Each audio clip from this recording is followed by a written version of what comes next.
আসসালামু আলাইকুম সুপ্রিয় শিক্ষার্থীবৃন্দ, আশা করি আপনারা সবাই ভালো আছেন। আজকে আমরা ফান্ডামেন্টাল অফ ম্যাথমেটিক্স সাবজেক্টের একটি প্রশ্ন আলোচনা করব ইনশাল্লাহ। তো প্রশ্নটি হলো, এখানে দেওয়া আছে n যোগ বোধক পূর্ণ সংখ্যা এবং 1 plus x power n equal to a not plus a1 into x plus a2 power x square a2 x square plus a3 x cube plus dot dot. তো আমাদের দেখাতে হবে এটা তোমাদের 15 সালে আসছে নন মেজরে, মেজর 10 সাল চলে আসছে, এটা আমাদের প্রমাণ করতে হবে। তো আমি এখন খাতার মাধ্যমে এই প্রশ্নটা সলিউশন করব ইনশাল্লাহ। এই প্রশ্নটা সলিউশন করার আগে আমাদের অবশ্যই এই দুইটা কোশ্চেন আগে করতে হবে। এই দুইটা কোশ্চেন করে সলিউশন করে আমাদের 3 নম্বরটা করতে হবে।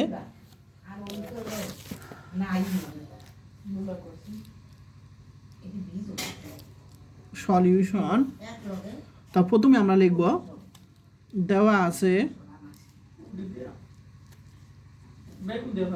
আছে কি 1 plus x to the power n a not plus a1 x plus a2 x square plus a3 x cube plus dot dot দেওয়া আছে। এটা 1 নং সমীকরণ দিলাম। এখন 1 নং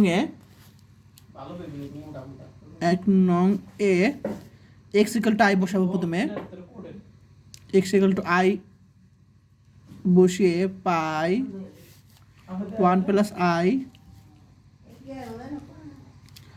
not a1 I plus a2 I square a3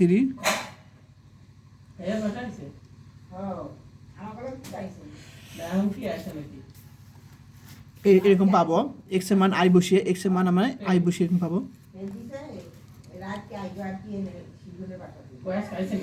এখন আমি কি পাবো, এখন আই স্কয়ার মান কত -1, আই স্কয়ার মান কত -1, তাহলে এখানে plus plus minus minus a2 plus I কিউবের মান কত, আই কিউবের মান আমরা জানি মাইনাস আই কিউবের মান কত মাইনাস আই, তাহলে প্লাস প্লাস মাইনাসে মাইনাস a3 আই প্লাস এরকমভাবে চলতে থাকবে। ঠিক আছে, তো দেখো এখানে আমরা এভাবে চলতে থাকবে।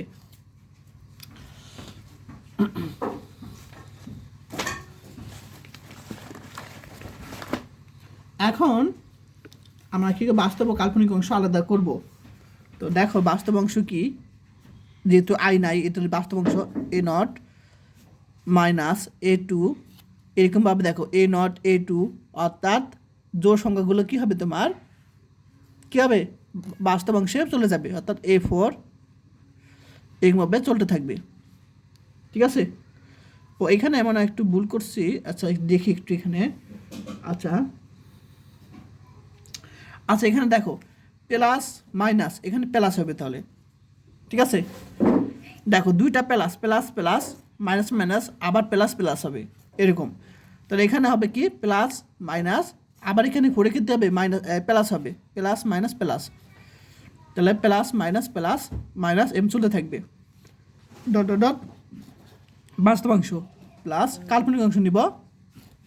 তাহলে কাল্পনিক অংশ আই নিলাম, a1 মাইনাস a3 প্লাস, তাহলে হবে প্লাস মাইনাস প্লাস, এখানে কী হবে তাহলে a5, যেহেতু এখানে জোড়গুলো কী হবে 0 2 4 বাস্তব অংশ, আর কাল্পনিক অংশ কি বেজোড়গুলো 1 3 a5, তো প্লাস মাইনাস ডট ডট চলতে থাকবে। আশা করি বুঝতে পেরেছ।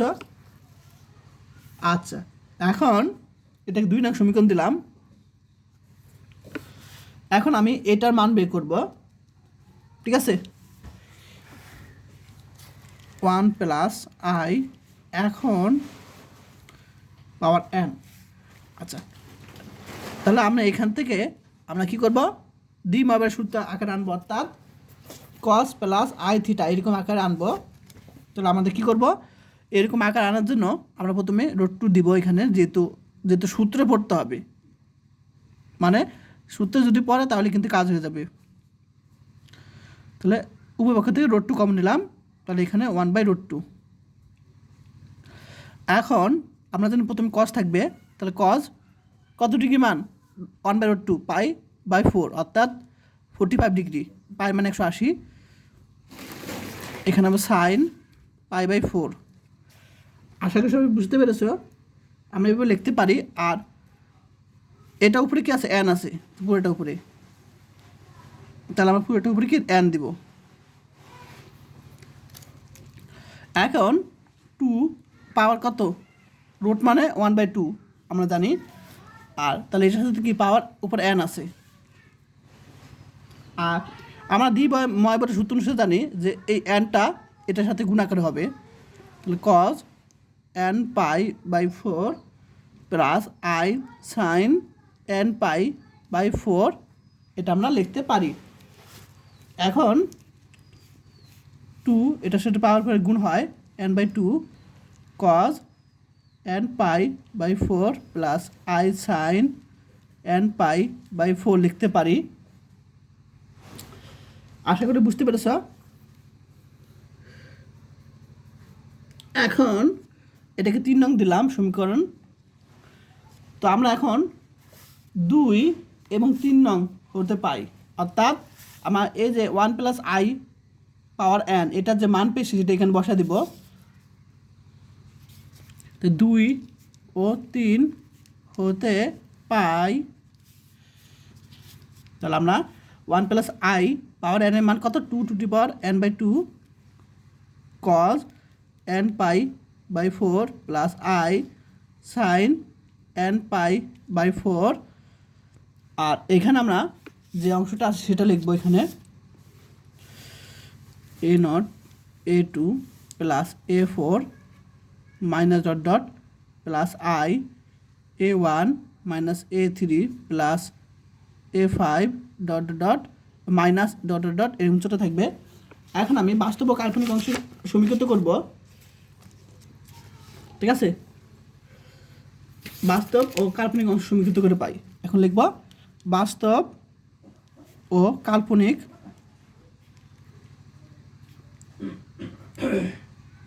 অংশ সমীকৃত করে পাই,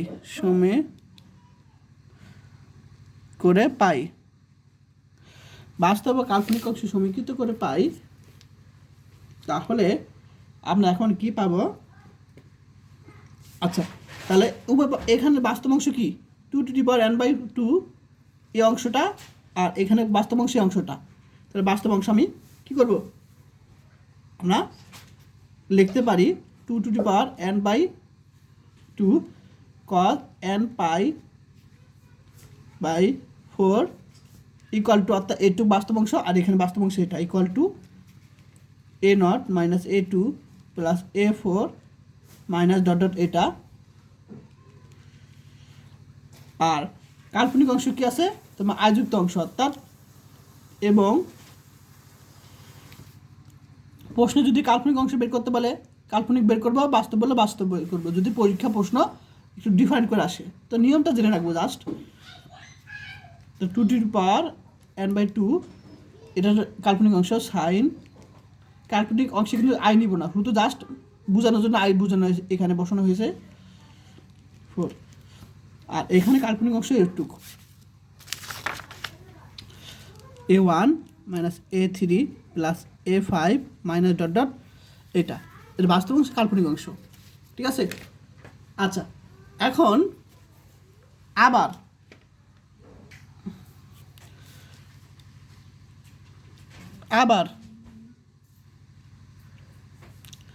তো এখানে আবার কি করব আমরা, আবার এখানে আমরা ওই যে 1 নং যেটা ধরছিলাম মনে আছে, 1 নং কি, এই যে 1 নং আমরা এক্সের বদলে কি ধরবো, একবার 1 ধরবো, একবার -1 আমরা কি করব ধরে নিব সমাধানের জন্য।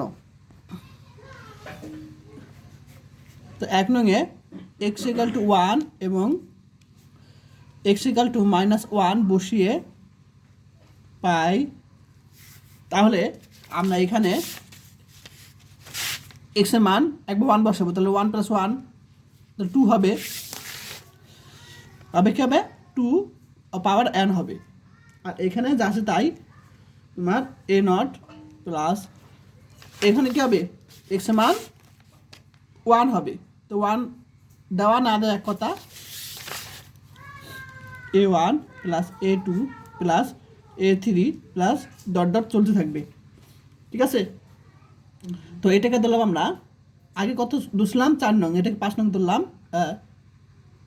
আগে 3 নং ধরলাম, এটাকে আমি 4 নং ধরলাম, ঠিক আছে।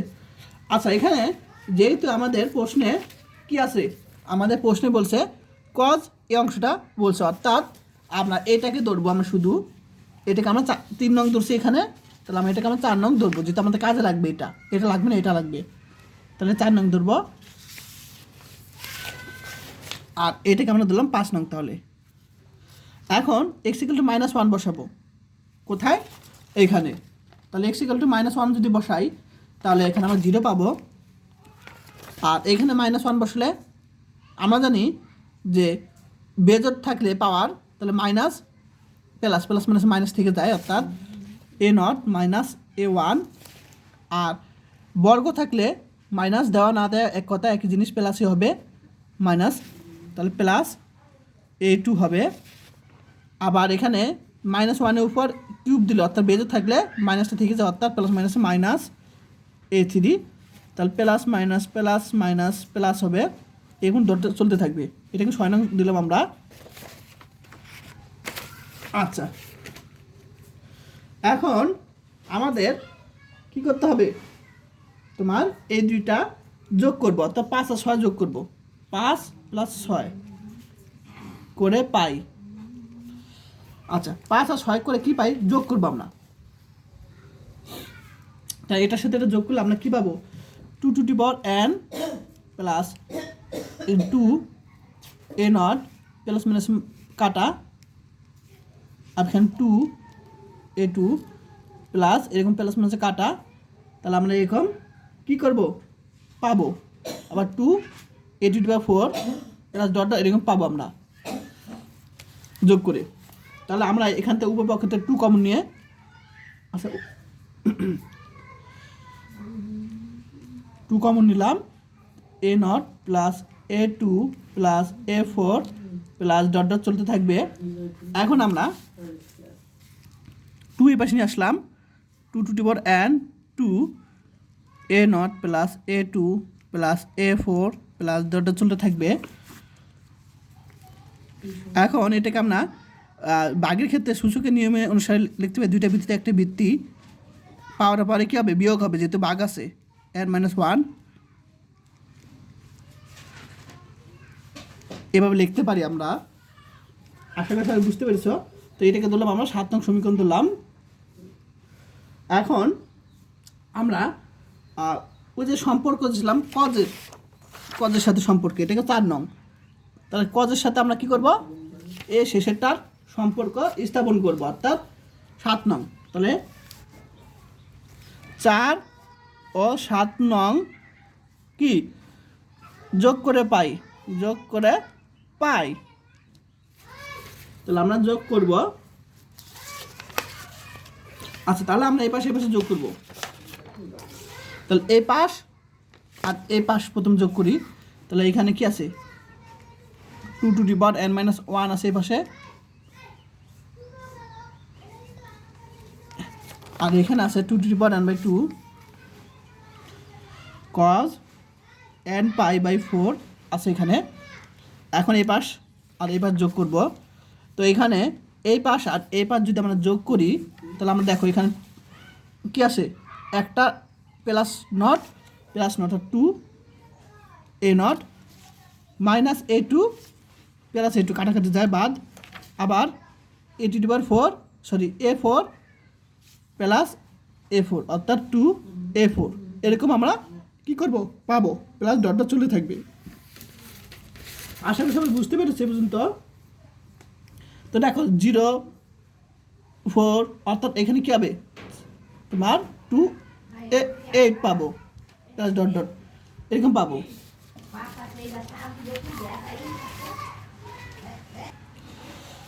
আচ্ছা এ পর্যন্ত সবাই বুঝতে পেরেছো সবাই। তো এখন আমি এখান থেকে 2 কমন নিব।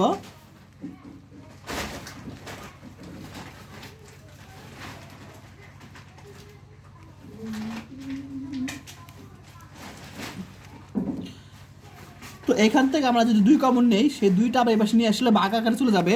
আমি ডাইরেক্ট ভাগ করে দিই।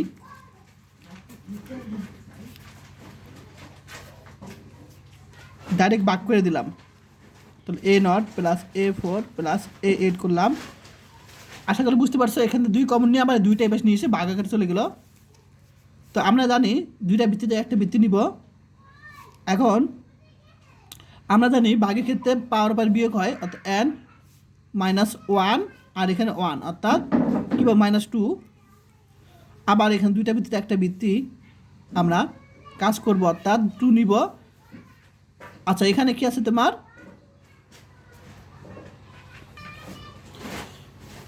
n π/2 মাইনাস, যেহেতু ভাগ করতেছে অর্থাৎ বিয়োগ হবে, এখানে 1 আছে 1, এখানে cos থাকবে cos n π/4 a0 plus a4 plus a8 plus dot dot থাকবে। এটা আমাদের কিন্তু সমাধান, এটা আমাদের কিন্তু দেখাতে বলেছিল প্রশ্নে। ঠিক আছে, এটি অ্যান্সার, আমাদের এটা দেখাতে বলেছিল। ঠিক আছে, তো এটা আমাদের দেখাতে বলছিল বা প্রমাণ করতে বলছিল, দেখাতে বলছিল, দেখানো হলো লিখো। আশা করি সবাই বুঝতে পারছো। ক্লাসটা কেমন লাগলো অবশ্যই কমেন্ট করে জানাও। আজকে ক্লাসের পর্যন্তই, সবাই ভালো থাকবেন, আল্লাহ হাফিজ।